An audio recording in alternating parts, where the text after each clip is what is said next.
저는 오늘 이 시간에 요한복음 2장 17절에서 22절 말씀을 중심으로 성전이십니까? 이런 제목으로 여러분과 함께 은혜를 나누고자 합니다. 여러분, 하나님 인생들에게 복을 주시는 분이십니다. 시편 115편 12절에 이런 말씀이 있습니다. 여호와께서 우리를 생각하사 복을 주시되 높은 사람이나 낮은 사람을 막론하고 여호와를 경외하는 자들에게 복을 주시도다. 여호와께서 너희를 곧 너희와 너희 자손을 더욱 번창하게 하시기를 원하노라. 너희는 천지를 지신 여호와께 복을 받는 자로다. 아멘. 여러분, 하나님이 우리가 복을 빈다고 주신 분이 아니에요. 내가 하나님 뜻대로 살면요, 주님이 그냥 복을 주셔요. 하나님 우리를 생각하사 복을 준다 했어요. 생각하사. 높은 사람이나 낮은 사람을 막론하고 여호와를 경외하는 자에게 복을 준다. 경외. 여러분, 경외가 뭔지 압니까? 하나님 두려워하는 거예요. 하나님 말씀을 두려워하는 거예요. 여러분, 여호와를 경외하는 자에게 높은 사람도 낮은 사람도 여호와를 경외하는 자에게 복을 주신다. 여호와께서 너희 곧 너희와 너희 자손을 더욱 번창하게 하시기를 원한다. 여러분, 예수 이 땅에 잘 믿으면요, 더욱 번창해집니다. 그리고 이렇게 말씀합니다. 너희는 천지를 지으신 여호와께 복을 받는 자로다. 여러분, 이 세상의 모든 것이요, 하나님의 간섭이 없는 게 있겠습니까? 왜 우리가 바이러스에 조심은 해야 되죠, 살아가면서. 그러나 바이러스 올수록 우리 하나님 더 의지해야 돼. 내가 몸이 약해지잖아요, 더 하나님 의지해야 돼. 내가 가만히 있다고 내 몸이 건강해집니까? 아니잖아요. 하나님 의지해야지. 그러므로 여러분, 하나님을 경외하는 자에게 복 주신다. 하나님을 경외하는 게 뭡니까?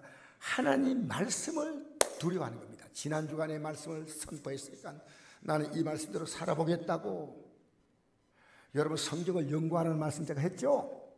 하나님의 말씀을 깊이 연구한 자가 영생 얻는 거예요. 여러분, 신명기 28장 1절에 이렇게 말씀합니다. 내가 내 하나님 여호와의 말씀을 삼가 듣고 내가 오늘 내게 명령하는 그의 모든 명령을 지켜행하면 내 하나님 여호와께서 너를 세계 모든 민족 위에 뛰어나게 하실 것이다. 내가 내 하나님 여호와의 말씀을 청종하면 이 모든 복이 내게 이르리니. 읽겠습니다. 성읍에서도 시작. 성읍에서도 복을 받고 들에서도 복을 받을 것이며 내 몸의 자녀와 내 토지의 소산과 내 짐승의 새끼와 소와 양의 새끼가 복을 받을 것이며 내 광주리와 떡반죽 그릇이 복을 받을 것이며 내가 들어와도 복을 받고 나가도 복을 받을 것입니다. 무슨 얘기인지 아닙니까? 너 직장이 복을 받고 너 사업장이 복을 받고 너가 하는 모두에 복을 주겠다는 복을. 그 당시에 이게 3000년에 기록된 책입니다. 그 당시에 너가 하는데 뭐 어디 가는지 뭘 하는지, 너가 사람 만날 때 복이 되고 너가 어디 가더라도 복되고 다 복되고 복되고 복되고 그렇게 말씀하십니다. 하나님 말씀을 지키는 자입니다. 하나님 말씀 따라 살면요, 복 주겠다고 약속을 했습니다. 사랑하는 성도 여러분, 다윗이 그런 복을 받은 사람이에요. 다윗은 성경을 볼 때 이 다윗이라는 인물을 모르는 사람 없죠. 교회 몇 번 나오면 다 알잖아요. 이 다윗은 어떤 사람이냐? 그 다윗이 아버지가 이새인데 그 집안에서요, 제일 사실은 별로 희망이 없는 아들이었어요. 그 성경 보면 나와요, 그게. 그런데 그래서 아버지가 이 아들을 목동으로 만들었어요. 여러분, 유대인들의 가장 천한 직업 가운데 하나가 목동이에요. 목동. 양치는 거예요. 그런데 이 목동을 하나님은 이스라엘 왕이 되게 만드신 거예요. 그럼더니 인생을 들어서 하나님은 최고의 귀족의 자리에 앉혔다. 이 사무엘상 2장 1절 이하에 나온 말씀이죠. 하나님을 경외하는 자는. 그래서 사무엘하 7장 1절 이하에 이런 말씀이 있습니다. 여호와께서 주의 모든 원수를 무찌르사. 지금 중요합니다. 다윗이 왕이 되고 나서 나라가 굉장히 불안했어요. 사실은 여호와께서 주의 모든 원수를 무찌르사. 생각해 보세요. 하나님이 모든 걸 해주신다면 얼마나 멋지겠습니까? 얼마나 좋겠습니까? 여호와께서 주위의 모든 원수를 무찌르사 왕으로 궁에 평안히 살게 하실 때, 그러니까 나라가 평안해진 거예요. 왕이 다윗왕을 말합니다. 선자 나단에게 이르되, 요즘 나라 목사님이시오. 이 목사에게요 자기 신앙을 상담하는 거예요. 왕이요, 주의 종을 존경한 왕들이요 거의 없어요. 이 다윗왕은요 자기 마음을 가지고 나단 선자에 가서 이렇게 보고 드린 겁니다. 볼지어다 나는 백향목 궁에 살거늘 여호와에게는 휘장 가운데 있도다. 표현을 이렇게 했지만요, 선자님 나는요 지금 이렇게 좋은 궁전에 살고 있는데 하나님의 궤, 이게 뭡니까? 성전이 성전. 요는 이렇게 말씀이 담긴 이 상자인데요, 이걸 작은 천막 속에 넣는 거죠. 휘장이란 천막을 말합니다. 나는 이렇게 좋은 집에 하나님 복으로 살고 있는데 이 성전은 천막, 작은 천막에다가 궤를 넣어놨다는 거예요. 뭡니까? 나는 성전 짓고 싶다 이 말입니다. 나는 하나님의 성전을 천막에 두고 싶지 않다는 겁니다. 다윗이 왕에게 아뢰되, 여호와께서 왕과 함께 계시니. 여러분, 우리 믿음 생활하면요 하나님의 존재를 의식하는 사람이 있고 전혀 의식하지 않는 사람이 있어요. 내가 이번 주간에 이런 설교 한번 한 적 있죠. 제가 어디 가려면 이 차를 타야 돼요. 이 차가 교회 앞에 있어요, 이 마당에. 실제로는 차가, 제가 이런 설교했어요. 차가 실제로 있는 것보다도 더 실제가 하나입니다. 왜 그런지 아십니까? 제가 차가 여기 있어도 못 타고 갈 때 있어요. 왜 그런지 알아요? 못 타고는 의미 없잖아요. 키를 어디 준지 모르겠어요. 1층 올라, 3층에 올라갔다 1층에 내려갔다 아무리 차도 키가 없어요. 그런 데가 이제 한두 번이 아니에요. 차 키가 도망가버서 지가 파리에서 도망갔겠습니까? 그래가지고 겨우 찾아가지고 이런 게 몇 번 있었어요. 여러분, 하나님이 실제가 아닙니까? 하나님이 실제가 아니셔요? 여러분, 그래서 여러분이 믿음으로 살면요, 믿음으로, 제가 믿음으로 살아본 경험이 오래 교회 다니도 없는 집사였어요. 집사. 믿음에 산 경험이 없었어요. 솔직히 내가 이게 부끄러운 얘기죠. 여러분, 믿음으로 살면요 하나님이 절대로, 이게는 내 실제 이 현재 주어진 삶은요 획 지나가는 거예요. 믿음은 실제입니다. 실제. 그러니까 하나님이 두려운 거예요. 믿음은 실제입니다. 실제. 우리나라 앞으로 어떻게 될까요? 아무도 몰라요. 그러나 내가 믿음을 딱 붙들고 있는 주님이 내 삶을요 안전하게 책임지셔요. 할렐루야. 자, 그래서 성전 짓고 싶습니다 하니까요, 다윗이 이렇게 말할 때 나단 선지자에게 하나님 말씀이 나옵니다. 뭐라고 하는지 알아요? 사무엘하 7장 3절에 보니까요, 나단이 말합니다.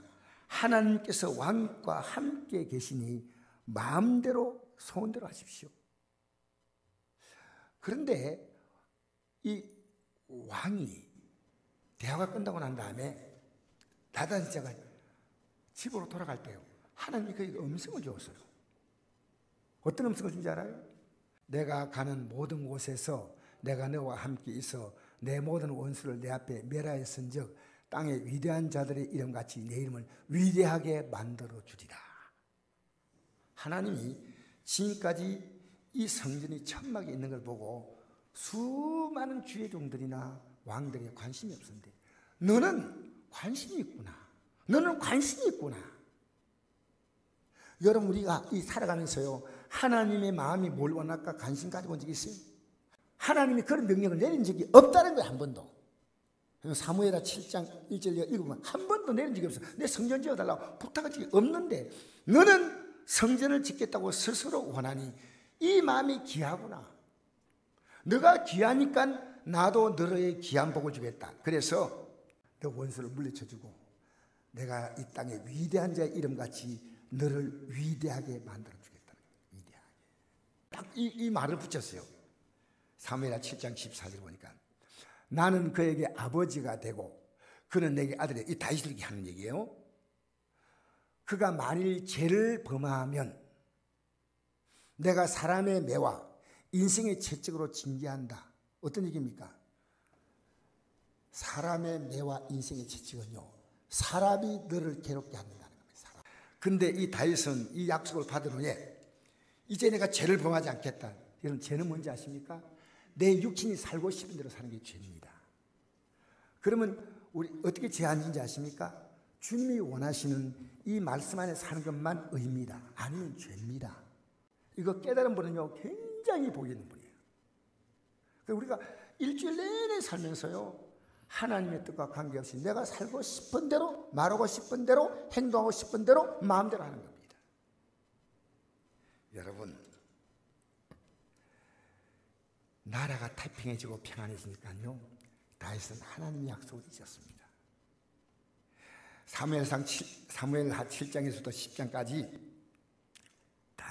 이 다윗이요, 신실하게 행했는데 11장에 딱 들어오니까요, 다윗이 간통하는 죄를 짓는 겁니다. 간통. 오늘 읽어보십시오. 간통. 백주의 신하의 부인을 불러서, 신하는 전쟁 나가서 나라 지켜요. 신하의 부인을 불러서 간통죄를 짓는데, 이런 죄는요, 당시에 왕들은 상습적으로 짓는 죄이기 때문에 그 죄도 아닙니다. 왕들은 할 수 있는 죄입니다. 근데 하나님 말씀 뭐라 말하는지 아십니까? 간통하는 죄가 얼마나 큰 죄인지 아십니까? 우리 시대는 간통죄가 없어졌어요. 근데 성경은요, 이 간통을 굉장히 무서운 죄로 취급합니다. 레위기서 20장 10절에 보니까, 누군지 남의 아내와 간음하는 자, 곧 그의 이웃의 아내와 간음한 자는 그 간부와 음부를 반드시 죽일지니라. 그리고 예수님이 이렇게 말씀했습니다. 마태복음 5장 28절에 예수님이 하신 말씀이에요. 나는 내게 이르노니 음욕을 품고 여자를 보는 자마다 마음에 이미 간음했다. 여러분, 지금 결혼해가지고 정상적으로 살아가는 부부가 아닌데 오늘 젊은이들이요, 얼마나 음란해요. 무섭게 노출되어 있습니다. 무섭게 노출되어 있어요. 여러분, 그리스도인 예일까요? 아니요. 우리 조심해야 돼요. 교회 안에서요, 정말 남녀 관계를요, 정말 교회는 조심해야 돼요. 왜? 인간은 유혹을 받을 수 있잖아요. 다윗 같은 믿음의 사람도요, 여자 보고 유혹받았잖아. 근데 나단 선지자가 찾아와서 이걸 책망했습니다. 왕이요, 어떻게 이런 죄를 범하십니까? 왕에게 분이 없습니까? 왜 이런 죄를 짓습니까? 하나님이 얼마나 싫어하는 죄인지 아십니까? 다윗은요, 즉시로 통회하고 회개합니다. 근데 그는 죄의 대가로 엄청난 고통을 받게 됩니다. 여러분, 그리고 난 다음에 13장부터 19장까지 이 다윗은요, 또 죄를 범합니다. 어떤 죄인지 아십니까? 이 다윗은요, 이제 자녀를 너무너무 사랑하는 겁니다. 자기 자녀를 너무너무 사랑해가지고요, 그 오빠가 그 자녀 가운데 그런 자녀가 있어요. 암논이라는 자녀가 이제 여동생을요, 근친상간하는 거예요. 근친상간. 근데 아버지가 그걸 묻고 해야 되는데요, 아버지가 왜 물을까요? 형을 얼마 있다가 죽이고, 그 형을 죽인 것이 아버지가 막 아버지 혼날까 해서 도망 다닌 겁니다. 3년 동안. 근데 3년이 지나자 아버지가요, 서그머니 이 아들에 대한 분노가 사라지고요, 이 형을 죽였던 이 압살롬을요, 그냥 그대로 사랑해주는, 다시 이 죄를 물어야 될 거 아닙니까? 잘못했으니까. 그런데 이 압살롬이 어떻게 되냐면 나중에 아버지를 죽이고 왕위를 빼앗겠다고 반란을 일으킵니다. 근데 이 압살롬이 결국 이제 이 다윗의 군대에서 압살롬이 이렇게 반란군이 평정이 될 때 이 압살롬이 죽었다는 얘기를 듣고 아버지가 뭐라 줄 알아요? 통곡을 하는 겁니다. 내 아들 압살롬아, 압살롬. 여러분, 롬이 아니고 롬입니다. 압살롬. 발음 쪽쪽 또 목사님이 압살롬이라고 하는 게 아닙니다. 압살롬, 리얼입니다. 리얼. 내 아들 압살롬아, 내 아들 압살롬아. 통곡하니까요, 요단이라는 장군이, 우리가 피 흘려서 반란군을 진압했는데 왕이요, 왜 이렇게 하십니까? 이는 왕이 지금 바르게 하고 있는 게 아닙니다. 백성들이 지금 왕에게 등을 돌려고 합니다. 할 때 다윗이 그 아들 때문에 통곡하던 걸 거칩니다. 여러분, 자녀 사랑은요 굉장히 같아요. 우리 시대도요, 자녀가 잘못해도요 부모가 꾸지람하지 않아요. 다윗 같은 말, 다윗 같은 말. 여러분, 하나님은요 악을 그냥 보고 방관하지 않으셔요. 하박국 1장 13절 보니까 주께서는 눈이 정결하심으로 악을 참아보지 못하시며 폐역을 참아보지 못하시거늘. 여러분, 우리가요 오늘 기독교인들이요 불신자와 똑같은 죄를 짓는 거 우리는요 이상하게 보지 않아도 얼마인지 있습니다. 얼마인지. 정말 조심하셔야 돼요. 정말 조심하셔야 돼요. 왜? 이건 하나님께 복과 관계가 있는 겁니다. 여러분 잘 생각해보세요. 내가 이 말하고 이 행동하는 것 하나님이 어떻게 보실까라고 생각하십시오. 하나님이 어떻게 나를 생각할까? 여러분의 기준에서 살지 말면요 좋은 일들 하나님 베푸십니다. 좋은 일들 베푸셔요. 내가 하나님 믿는 것은요, 이런 하나님의 뜻을 모르고 믿는 것은요 기복신앙입니다. 하나님 복 주세요, 복 주세요, 복 주세요 아닙니다. 하나님이 알아서 주십니다. 여러분이 앞으로 살아가다 보면요 희한한 복을 다 경험합니다. 내가 예수 잘 믿으니 이런 복이 있구나, 이런 복이 있구나. 그래서 오늘 제가 본문을 택한 이유가 그겁니다. 예수님은 자신이 우리에게 성전이 되어 주신다고 했어요. 성전. 한번 읽어볼까요? 요한복음 2장 17절 시작. 제 아들이 성경 말씀에 주의 전을 삼하는 열심히 나를 삼키라 한 것을 기억하더라. 이에 유대인이 대답하여 예수께 말하기를 내가 이를 행하니 무슨 표적을 우리에게 보이겠냐 하더라. 여러분, 그 당시에 성전에서요 막 장사를 했어요. 장사. 제상들과 그 결탁해가지고요 상인들이 와서 요즘 말하면 교회 앞이죠. 성전 앞에 와가지고요 양도 팔고 비둘기 팔고. 이거 왜냐? 제사하는 그 당시 제사가 양이나 비둘기나 이런 소나 이런 짐승으로 했어요. 그 죽여서 바치니까요. 멀리서 가져오니까 힘드니까요 그 앞에 딱 가져오면 거기서 팝니다. 자기들 멀리서 가져왔다 해도 제사장들이 이 재물이 흠이 있다고 빠꾸시키는 거예요. 그 기록에 그렇게 나와 있어요.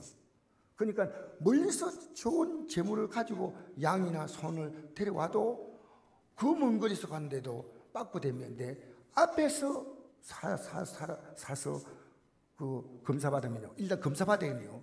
검사받으면 통과하는 거예요. 그러니까 앞에서 제사 지는 시간이 제 앞에서 양 사서 소 사서 싸게 해줄게요. 그냥 여기다 앞에서 막 양 사서 소 사서 하는 겁니다. 얼마나 기가 막혀요. 이 성전이 뭐 하는 곳인지 모릅니다. 성전이. 그러니까 나는 예수님 일하고 난 다음에 이 말씀이에요. 주의 전을 사모하는 열심히 나를 삼키라. 주의 전을 사모하는 열심히 나를 삼키라는 것은 너희들이 진짜로 주의 전이 되어야 돼.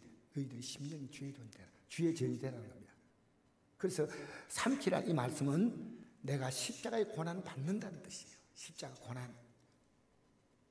그래서 너희들의 죄를 다 씻어서 내가 제물이 되어 너희들의 심령을 성전으로 만들어주겠다는 성전으로.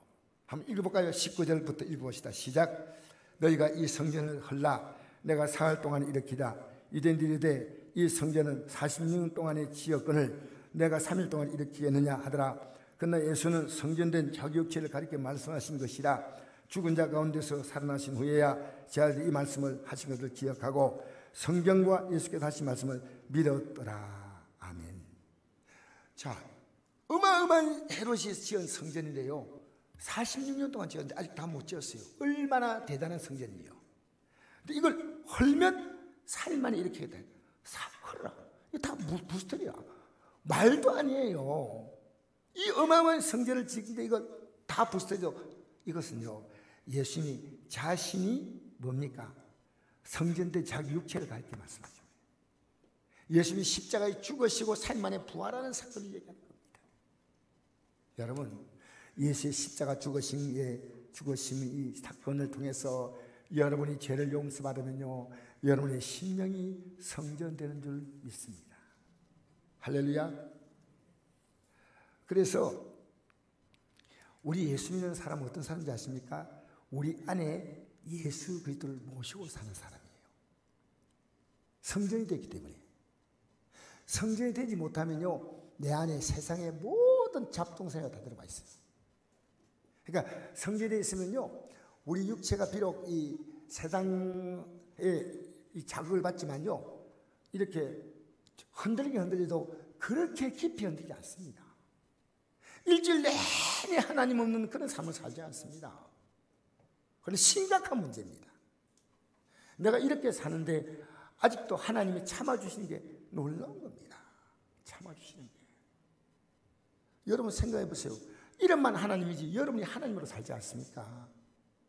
하나님을 내가 언제 인정해 봅니까? 인정하셔야 돼요. 하나님이 제게 요구하는 게요, 너 나 인정해.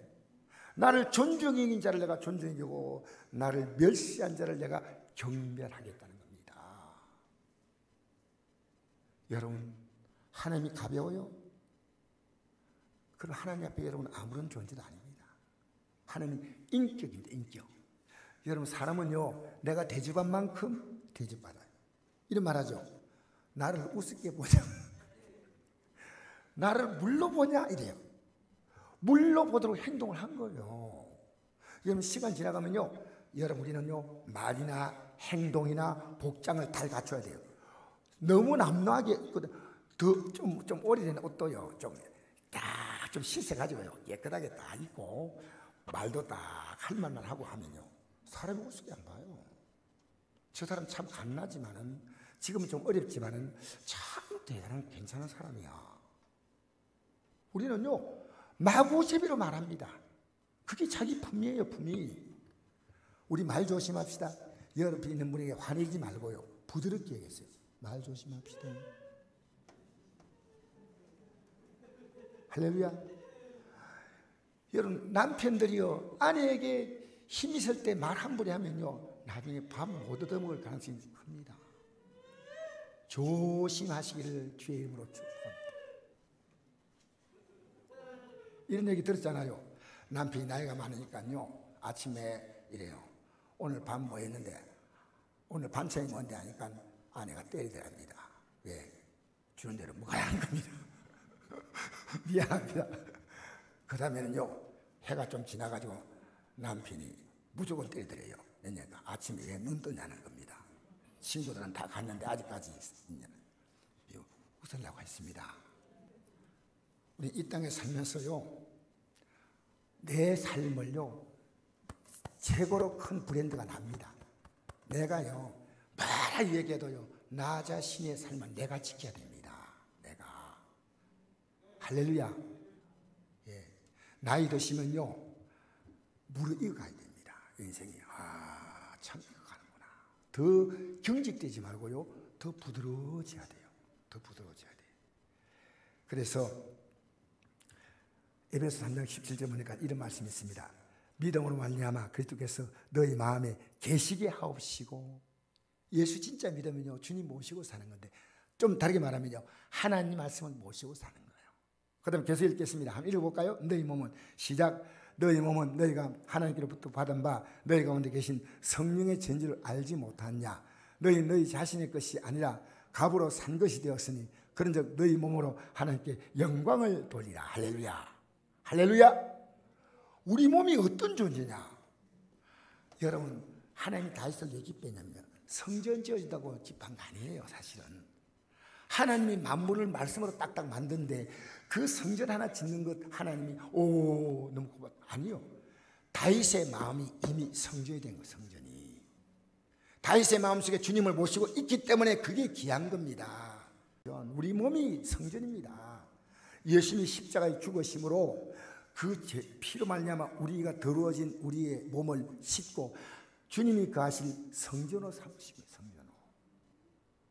그래서 우리가 믿으면 주님이 내게 계시니까 이제부터 내 생각으로 행동하지 않습니다. 물론 까딱까딱 하지만은 이 믿음은 애들이 잘한 것 똑같아요. 애들이 처음부터 막 걷고 뛰고 하나요? 아니에요. 처음에는요, 애들이 배 뒤지 막 몸 가지고 막 애가 막 다리를 바둥바둥 거리면서 뭔가를 하려고 하다가 그다음에 몸을 뒤집어요. 맞죠? 그 과정을 안 거치고 나오자마자 딱 있어. 엄마, 아빠. 그런 사람 있어요? 이렇게 해가지고 뒤집거리다가 그다음에 배로 설설 깁니다, 애들이요. 그때 애들이 엄마가 이래요. 세상에 이렇게 잘 키운 애는 처음 봤다. 엄마가 하는 말입니다. 그다음에 애가 다리 벌벌 떨면서 일나가지고 걷는데요, 엄마가 하는 말이 있습니다. 이걸 떠는데도 아이고 잘 걷는다, 아이고 박수 치는 거예요. 그러다가 이제 어느 날 애가 막 걷습니다. 걷다가 막 뜁니다. 믿음은요, 자라는 과정이 있습니다. 믿음이 자라가야 됩니다. 믿음이 자라가는 증거가 뭔지 압니까? 내게 주님이 어떤 분인가의 존재감이 느껴져요. 여러분, 믿음은요, 주님이 내 존재감이에요. 예?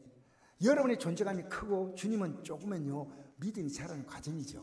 지난날에는 전혀 주님을 의식하지 못했어요.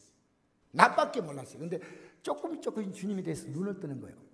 애가 몸을 뒤집고 기고 그리고 다리를 이면서 걷고 이것처럼요, 믿음의 눈을 뜨고 이 믿음이 나오면요, 나중된 자가 모인다 했습니다. 저는 우리 교회가요, 나중돼서 이제 간 믿는 분이요, 이 하나님의 놀라운 진리를 발견하고요, 막 지금 잘 믿고 있다는 사람들 능가하는 믿음에 서기를 바라고, 목사의 믿음보다 더 좋아지기를 저는 바랍니다.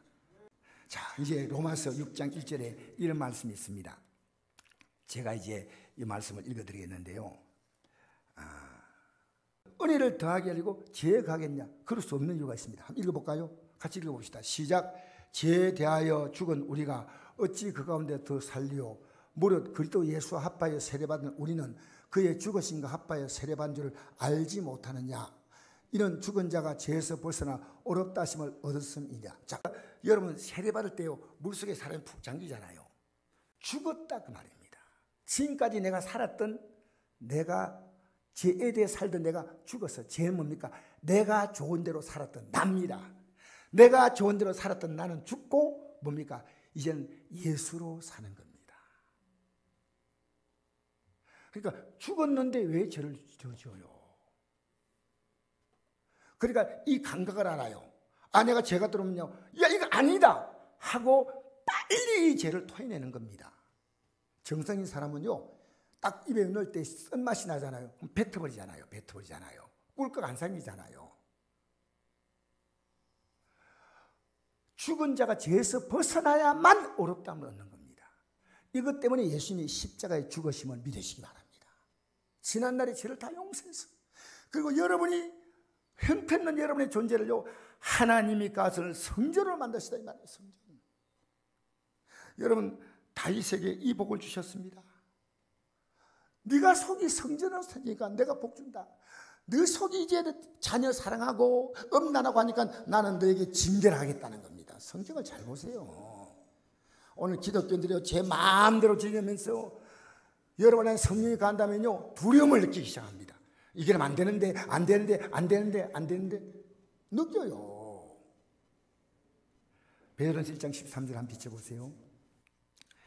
그러므로 우리 같이 한번 읽어봅시다. 시작. 그러므로 너희 마음의 허리를 동이고 근신하여 예수 그리스도께서 나타나실 때 너에게 가져다 주실 은혜를 온전히 바랄지어다. 여러분, 이거는 왕이 되는 거 비교가 안 돼요. 계속 읽겠습니다. 너희가 순종한 자식처럼 전에 알지 못할 때에 따르던 너희 사육을 본받지 말고 오직 너희를 부르신 거룩한 이처럼 너희도 모든 행실에 거룩한 자가 되라. 기록되었을 때 내가 거룩하니 너희도 거룩할지어다 하셨느니라. 외모로 보시지 않고 각 사람의 행위대로 심판하신 이를 너희가 아버지라 부른 적 너희가 나그네 있을 때를 두려움으로 지내라. 이 말이 아까 얘기했죠? 하나님을 경외하는 자에게 복 준다 했지 않습니까? 여러분, 기독교인들이요, 복 못 받을지를 골라서 하면 안 돼요. 그리고 하나님의 인내를 시험하면 안 돼요. 내가 이런데 하나님은 어떻게 할 거냐. 복 안 받으면 되지. 복 안 받으면 되는 거 아닙니다. 하나님은 두 가지입니다. 복 주거나 혼내거나 두 가지 하나입니다. 우리는요, 전 여러분에게 부탁합니다. 우리는 하나님께 복받을 자로 살아야 돼요. 할렐루야. 우리를 예수님이 십자가에 피 흘려서 우리를 성전 만드는데 이걸요, 세상 것으로 다 담아버리고 세상 것으로 담습니다. 다시 지난 날과 똑같이 담아버려요. 언젠가 여러분이 회개한 날이 있을 겁니다. 나 이렇게 살지 않겠다고. 그때 예수의 피로서 이제 씻고 이제 내가 새롭게 살겠다고. 지금 여러분 안에요, 하나님 볼 때 버려야 될 마음이 있습니다. 버려야 될 마음이 있어요. 그거요, 하나님 경외하는 데 방해가 되는 거는요, 버리셔야 돼요. 버리셔야 돼요. 부탁합니다. 저 마지막 말씀, 이 말씀 읽고 마치겠습니다. 베드로전서 2장 9절. 우리는요, 앞으로 얼마나 영광스러운 존재인지 모릅니다. 한번 읽어볼까요? 시작. 그러나 너희는 택하신 족속이요, 왕같은 재앙들이요, 거룩한 나라요, 그의 소유가 된 백성이, 이는 너희를 어두운 데서 불러내어 그의 귀한 때에 들어가게 하신 이에 아름다운 덕을 선포하게 하려 하십니다. 하나님이 우리를 택했고 왕 같은 재산, 거룩한 나라, 그의 소유가 된 백성이, 이런 너희를 어두운 데서 불러내어, 지금 여러분의 삶이 어둡지 않습니까? 불러내어 그의 귀한 때에 들어가게 하시니 아름다운 덕을 선포하게 하려 하십니다. 여러분 살면서요, 왜 우울한지 아십니까? 이 가치가 없기 때문입니다. 시골에 있는 어떤 목사님이 참 외롭게 힘들게 목회한다고 서울에 있는 목사님이 초청을 했습니다. 어디 서울에서 제일 좋은 호텔 식당에서 최고 좋은 식사를 대접한대. 이제 식사를 딱 넣고 마음을 물었습니다. 어때? 너 굉장하지? 시골에서 살다가 그거 보면 굉장하잖아요. 괜찮네. 잘 지었네. 음식 먹을 만하네. 아니 안 놀라워? 놀라울 정도는 아니에요. 그냥 조금 내가 바라볼 저 영광이 있다는 걸 알기 때문에 여기에 묶이지 않아. 여기에. 여러분 예수 믿는데 우리가 바라볼 영광을 아십니까? 여러분 영광 아십니까? 예수 믿는 게 그렇게 시시하게 보입니까? 아닙니다. 세상 그렇게 봐도 여러분은 그게 아닙니다. 하나님의 아들이 생명을 우리에게 오셨다는 거예요. 생명으로. 지금 계속 주님이 강조하십니다. 나는 너에게 생명으로 왔다는 거예요. 생명. 내 생명을 줘서 널 구원했다는 거예요. 여러분 아니에요. 우리는 예수님을요, 제대로 믿려고요, 결심해 보십시오. 제가 직장이 취업이 안 될 때, 그때 우리나라가요 경제로 최고로 힘들 1975년도입니다. 제일 힘들 때 우리나라 경기가요 취업이 안 될 때인데요. 근데 그때 지금도 기억이 생생합니다. 군대 딱 제대하기 전에 결심했어요. 이제 진짜 예수 믿어보리라고 결심했습니다. 제대하는 그 다음 날부터 직장 출근했습니다. 하나님은요 나보고 어디 가라 하더라고. 학교 가니까 직장이 기다리더라고요. 나도 모르게 학교를, 옛날에는 여러분 직장에 학교 가서 취업시키는 그런 시대가 아닙니다. 지금은 뭐 그런 것도 있지만 옛날에는 어림도 없어요. 근데 하나님이요, 어떤 분이 직장을 딱 부탁했는데 그게 제 전공하고 같아요. 과학기계. 그것도 하는 분야예요. 그래서 제가요 직장에서 딱 내 전화를 하니까 직장에서 해요. 내일부터 출근하세요. 그래가지고 오늘 군대 제대, 내일부터 출근했다는 사실을 믿거나 말거나. 하나님은요 놀라운 분이에요. 여러분 예수님 예배당에 나와도요 아직도 믿으려고 하는 결심이 굳지 않아요. 내 마음을 확증했습니다. 내 진짜 제대로 믿어보겠습니다. 예수 믿는 건요 여러분의 인생에 이 땅에 살때 가장 탁월한 선택입니다. 여러분의 몸이 성전입니다. 누가 여러분을 해할 수 있겠습니까? 누가 그리스도의 사랑에 우리를 끊으리요? 할렐루야. 여러분 내가 성전되지 않고요 우리 집이 마귀집 되면 안 돼요. 마귀집 되면 안 돼. 여러분 낙심하고 절망하고 불안하고 두렵고 싸우고 욕하고 그게 마귀집이죠. 근데 성령이 들어오면요 그렇지 않아요. 우리 안에 주님이 계시면요 여러분 삶은 자유합니다. 평안합니다. 감사합니다. 여러분 이 믿음으로 우리는 조금씩 잰 걸음이지만 앞으로 나아가시기를 주의 이름으로 축복합니다.